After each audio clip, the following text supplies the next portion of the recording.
Hi, I'm Megan Hepner, Associate Editor with Paper Crafts Magazine. This week we're here to give you the behind-the-scenes scoop on our upcoming April-May issue, the Tips, Tools, and Techniques column.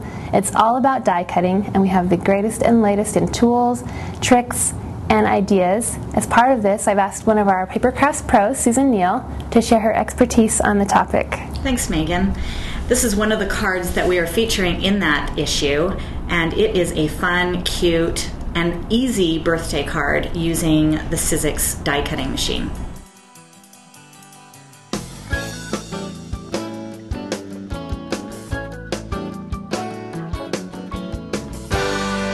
The reason this card is easy is because we're using a die cutting system, and today we're using the Sizzix die cutting machine and this die, and this has become very popular and one of the reasons that we're featuring it in our April issue of Paper Crafts Magazine.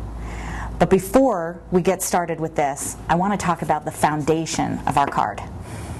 I like to use neutrals for the foundation of my cards. And the reason that I like to do that, whether it's white or natural, is twofold. Anytime you're finding or buying paper that has more pigment in it, is darker or richer colored, it's going to be more expensive. And I can get neutral whites or naturals in reams at your local stationery stores or office supply stores for a lot less, pennies on the sheet.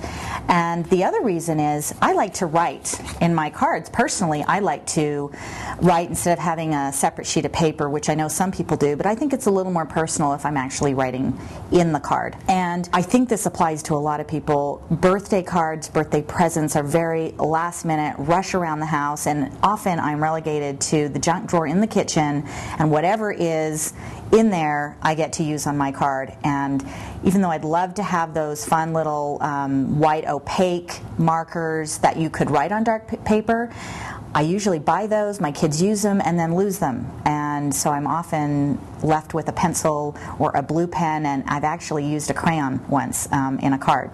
So when I use a neutral, I can really use anything to write on the inside of the card. So those are two reasons I like to use a neutral foundation.